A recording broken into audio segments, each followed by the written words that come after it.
Hi guys, William Morris here, and today we're just going to take a look at 3 different plugins to improve your bass and low end. For the purposes of this demo, I've just created this drum loop here, which is from the Spitfire Audio's Zimmer drum set. But these techniques and plugins will also work really well on things like electric bass, kick drums, normal acoustic kits, things like that. Anything where you want to improve the bass and low end on your tracks. So we're just going to start off by having a listen to the drum loop I've created. And this will give you an idea of the track in its natural state before we start adding any processing.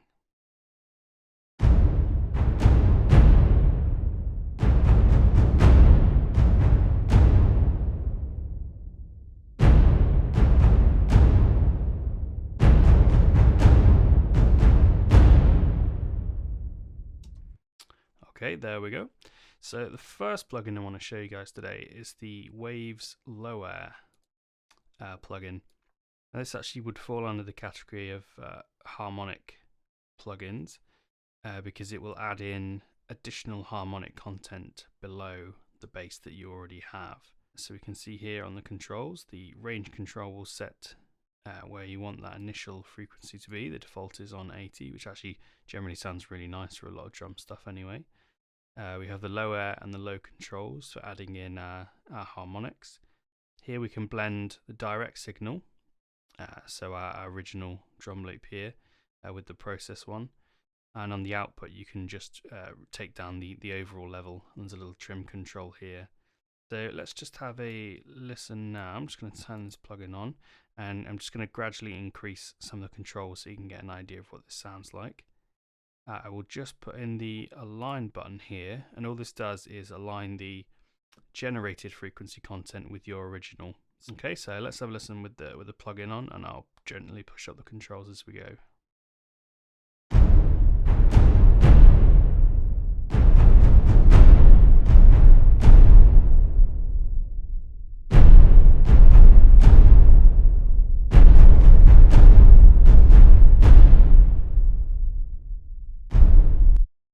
So you can probably already hear there, I mean, this isn't going to translate across a laptop or anything like that, but if you've got a decent pair of headphones or a nice pair of studio monitors, you'll be able to hear that sort of really low, very low sub kind of thump creeping in on all the hits there.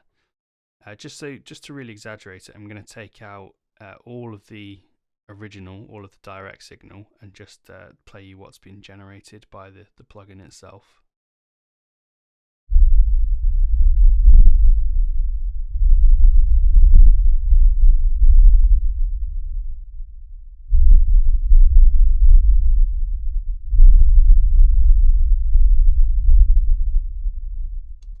So as you can hear there, it's just a very, very low sub harmonic content, and this just gives real kind of weight to drums. It's very easy to overuse this, and sometimes you wouldn't want to use it maybe in a faster passage or something where there's lots of kind of hits going on, but especially for one-off hits and really big kind of accented things, just sounds great because it adds so much weight into the tracks there. Also just want to show you what the range control, the frequency one, does here. So we're going to replay the loop again, and I'm going to cycle through the frequency so you can hear what it's doing across the plugin. Just going to turn that direct all the way back up.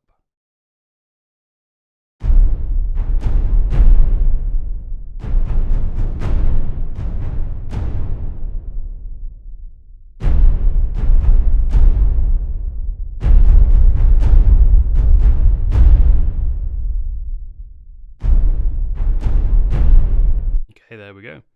So the next plugin I wanted to take a look at is MaxxBass, which is from Waves again. I'm just going to turn off low air there. And here's MaxxBass. And this is actually very similar to the Waves low air plugin, but instead of adding in additional harmonics below what you've already created with your bass, this is generally used to add in harmonics higher up. So it's a great tool for allowing people to hear bass on smaller speaker systems like laptops. Controls are quite similar to low air, so the main one we want to be looking at is this frequency slider here, which kind of sets where we're going to be reproducing the bass frequencies. There's a dynamic section which you can just use to add a little bit of compression in, and then our filter controls here dictate the slope for the lower part of the reproduction of MaxxBass, and then the decay sets it for the higher part there. We have 3 sliders, so we can control the input level into the plugin, just to avoid things like clipping, stuff like that. You can control the slider for the original bass level and also the MaxxBass level, so it makes it quite easy to combine the original bass sound with the MaxxBass sound, or you can actually just replace it entirely if you want to. There are 3 tabs on the end, allow you just to solo the MaxxBass on its own, your original bass sound, and then the 2 combined in this audio tab. So let's take a listen to the same loop that I've had before, but this time we're going to have MaxxBass turned on, and I'm going to enable and disable it through the loop so you can hear what it's doing to the track.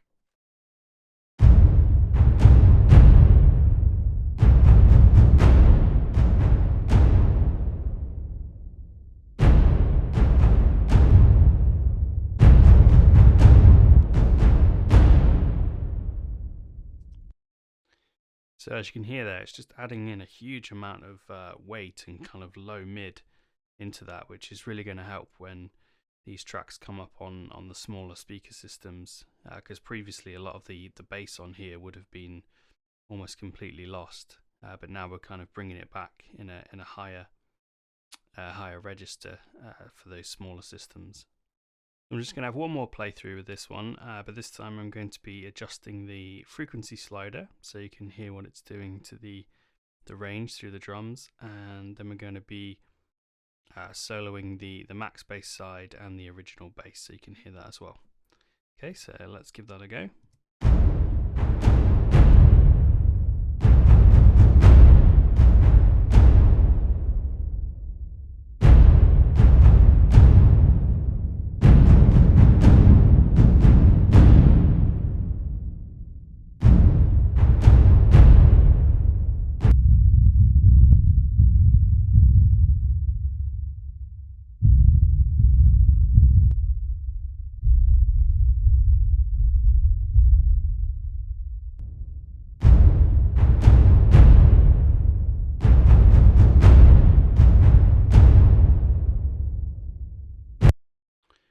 Okay guys, so that's it for MaxxBass.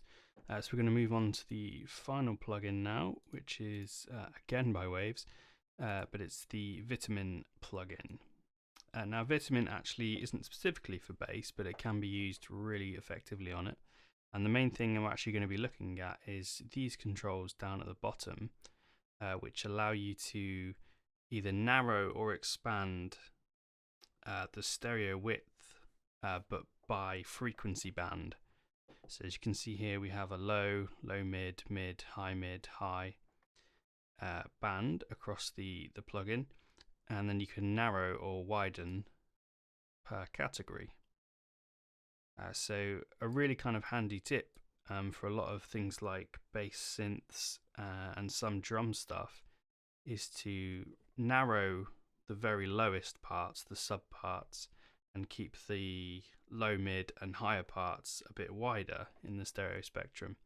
So that way you don't have sub bass spread really wide across your mix and masking lots of other elements. So to get us started, I'm just going to load in one of the bass presets. So we're just going to choose Fat Bass. So as you can see, there's been a huge boost on the low end and also on the low mid.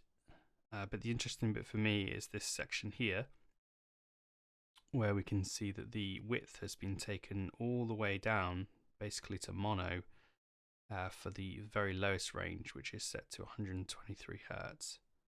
So what this is effectively doing is taking just the low band around 123 and making it mono, so it still sits right in the middle of your mix.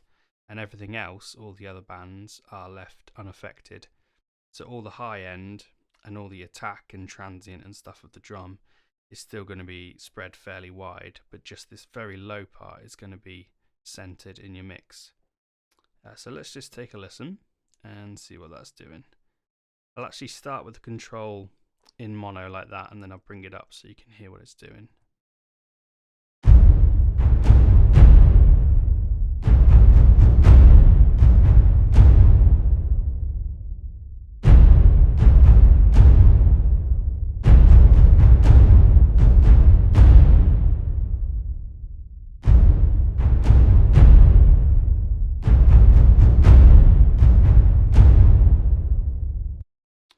Okay, so hopefully you could hear when it was right up the top there that it was very spread out, and it's actually quite an odd effect to have bass panned that wide, because we're so used to hearing, you know, in rock and pop mixes, having the bass very central and all that low end kind of anchored in the middle there.